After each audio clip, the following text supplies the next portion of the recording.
Bartel. Dewey. Here. And Here. all present. Okay, good to see everybody.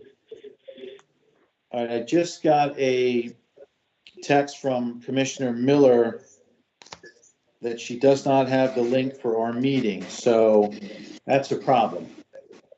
I will send it out to her again, Rob. Okay, I'll send her back that it's coming.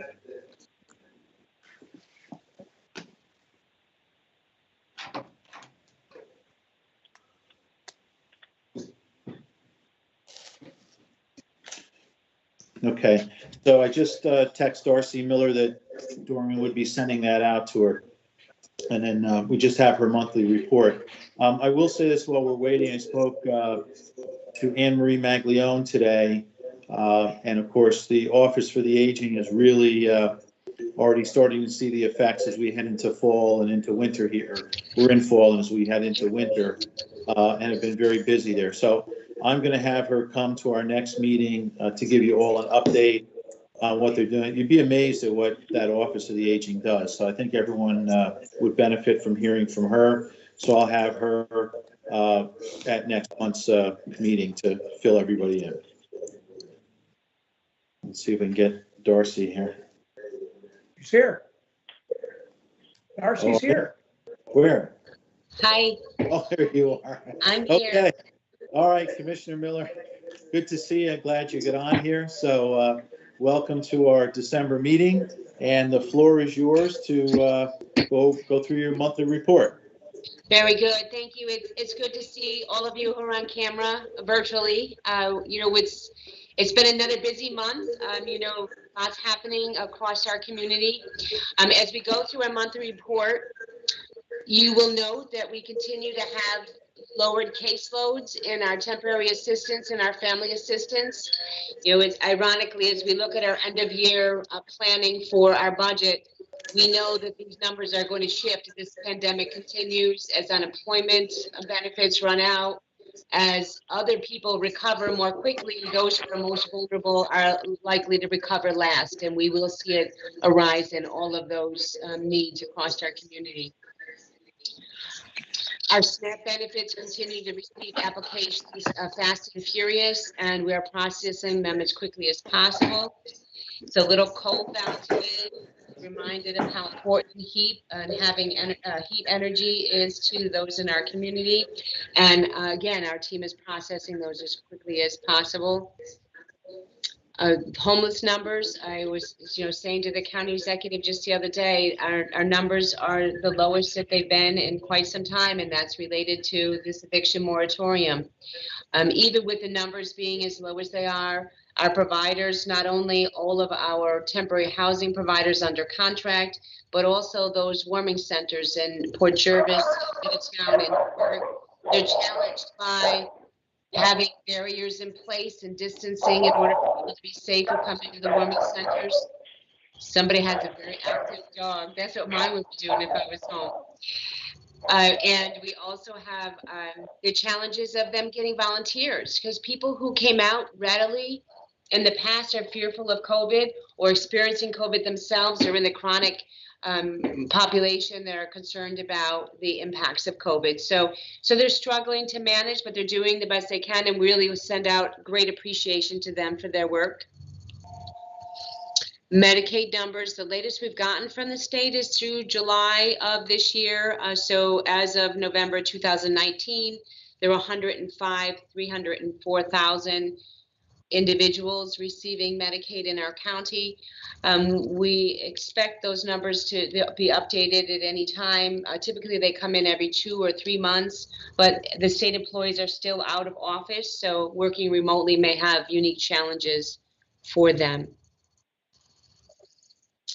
Child Protective Services, we're moving, we've had some increases. I just want to talk about, schools and our relationship with schools.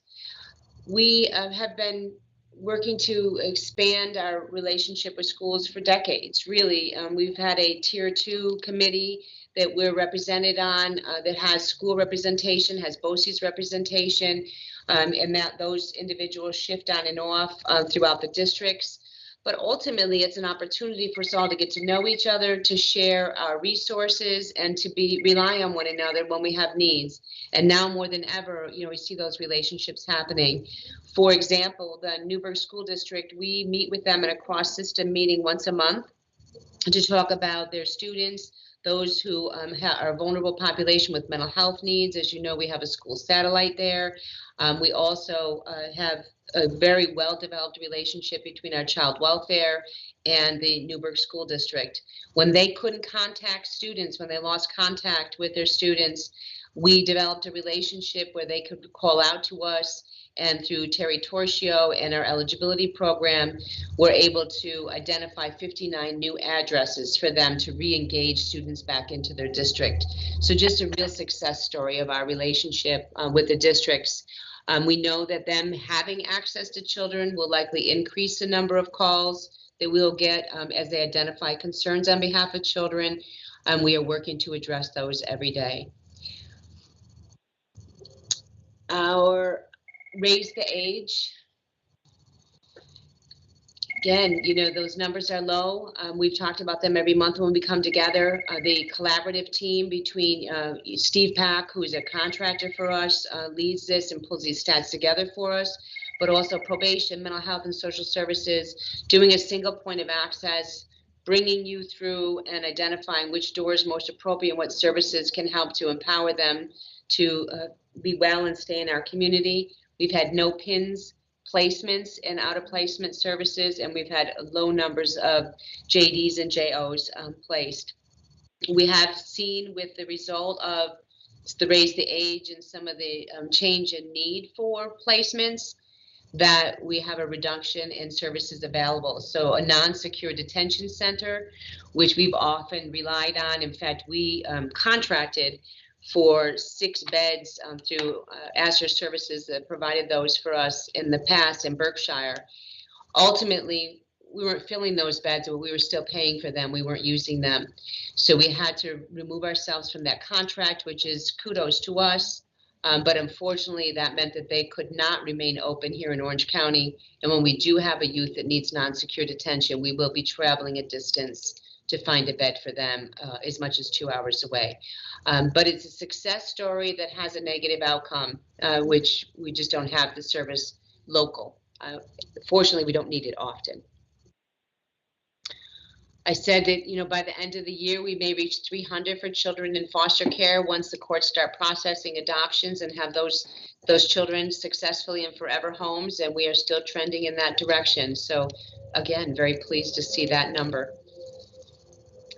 Our vulnerable populations, our adult protective services, they're forgotten frontline workers in child welfare, and in adult protective services, they're going out, they're grocery shopping for people on their caseloads, they're bringing it to their front doors. They're continuing to see people face to face who have urgent need. They're providing significant supports for vulnerable folks in our community, working together with the Office for Aging that Chairman Sassy was talking about. But our partnership with the Office of Aging is very strong, and we rely on each other every day. Bringing in those child support dollars, getting them in the hands of families out into the community. Special Investigations Unit, when we were at high COVID numbers, early on this year, there was a waiver for feds and special investigation. We do not have that waiver at this point, so they're still actively working, pursuing investigations and appropriately evaluating for fraud and responding to it. So that is our monthly report. Any questions? I will tell you that this Monday,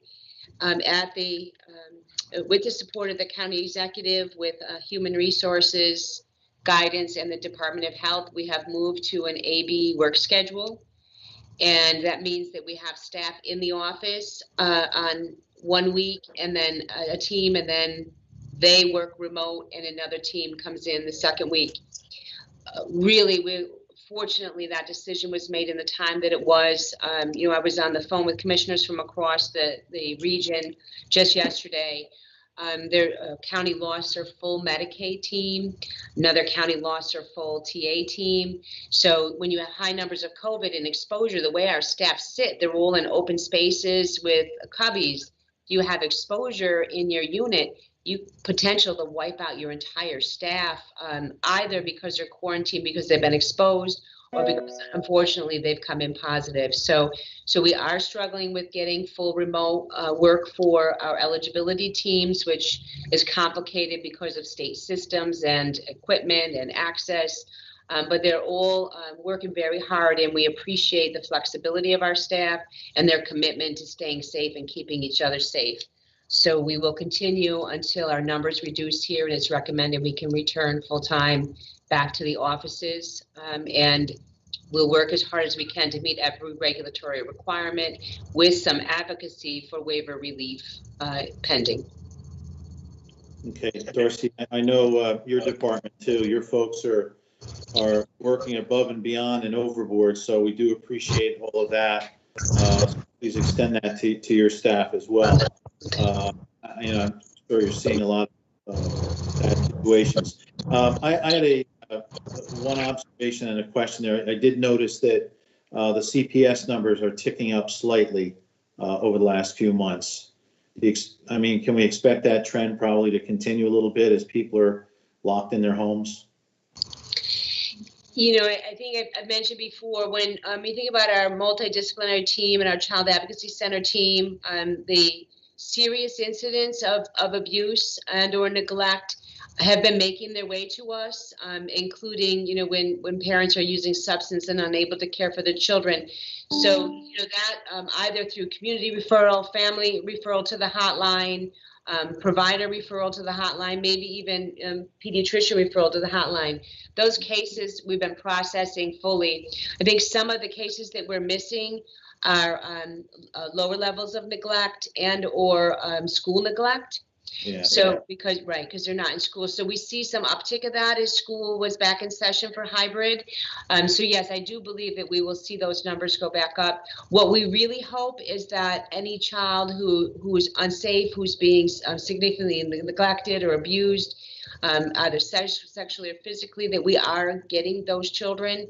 And the message, you know, we send out through, you know, Text for Teens, through 311, through advocacy for through the schools, to call the child abuse hotline, is messaging we want to continue to send, because the last thing we want is isolation to put children unsafe. Yeah. Oh, law enforcement too. Law enforcement's a big referral source as well. If they're responding to a situation, they'll call the hotline. All right. And the other quick question I had for you, I know the homeless numbers are down, and homeless numbers are numbers that we've discussed before. I know with Legislator Amo, we had talked a little while back, and Legislator Lujan had brought that up as well. I'm not sure. I'm going to ask you because I haven't seen this. The eviction moratorium, is that going to expire soon? It's supposed to expire in January, but we expect to see an extension of it based on the increase in numbers across New York State. That's what I thought. Okay, very good. Let me move to other questions here. If I miss you, I don't do so intentionally here on the screen. Looks like Legislator Tui and then Legislator Amo. Go ahead, Peter. Thank you, Chairman. Commissioner, I just have a question regarding the moratorium. I know that that's supposed to end or in the beginning of January. I just learned of a family in my district and the landlord's threatening them with eviction. Actually gave them a date 2 days before Christmas saying you need to be out, and I'm starting the proceedings and everything. So would that be, I mean, they should call the hotline too, right? 311 and just to talk it over with someone, see what any kind of options there are, or this landlord's very threatening. Yes, they should definitely call. They could call 311 to get information about Hudson Valley Legal Services that can assist them with this eviction and planning for it. They can call the 291-4000 number, which is our county switchboard, from 9 to 5 and connect with our Housing Resource Center. That's exactly the family that we want to learn about before they get evicted, to see if there's anything we can do to assist them in maintaining their housing. Great. Thank you very much. Sure. Appreciate it. Thank you, Chairman. That's all. Let me Okay, just, thank you. let me just add a little bit more clarity to that situation. The moratorium eviction is specific for, the moratorium on evictions is specific to people who cannot pay their rent due to COVID. So eviction proceedings can still go forward if the reason for the eviction is other than that. So Okay. I just want to make that point. Thank you. Sure. Thank Thank you, you. Chairman. You're welcome. Legislator Amo, please. Thank you, Mr. Chairman. Darcy, what specific role or general role does the Department of Social Services have in ramping up the successful vaccination program? I suspect not only, it's certainly the Department of Health, I may hear about it more, but a lot of the people that you serve in social services are very vulnerable. And what can you tell us about your Department of Social Service role in that process? Well, to my understanding, we don't have a role, although we're very excited. I'm very excited. I'll speak for myself. You know, I've been monitoring, you know, the Department of Health website and the rollout and where some of our frontline workers fit into that. And it's not really clear, and particularly on the child welfare side, on the social services side, like they're out in the community and they're exposed, you know, similar to many other frontline workers. So I don't see us on that list. My understanding is our local Department of Health is identified as the liaison with the state for how that will be implemented locally. So I'm interested to hear, as I'm sure you are, about what that plan is, both across the state and locally. So no, we don't have an active role, although we would assist as needed. So we should ask next meeting, we ask Dr. Gelman to talk to us about that. Thank you. Because you should be brought in the loop because you have a substantive number of folks that are vulnerable, both clients and staff. Thank you. Thank you, Mr. Chairman.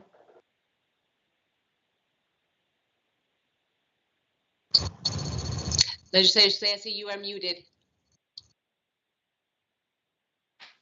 Thank you. Peter, is your hand up or did you not take it down? I did not take it down. Oh, okay, great. Are there any other questions for Commissioner Miller? I see that Chairman Brescia has joined us. Mr. Chairman, how are you today? Okay, sir. Sorry, I had technical difficulties Good. getting on. Yeah, I'm no here now. problem. No problem. Better late than never. Any other questions for the Commissioner?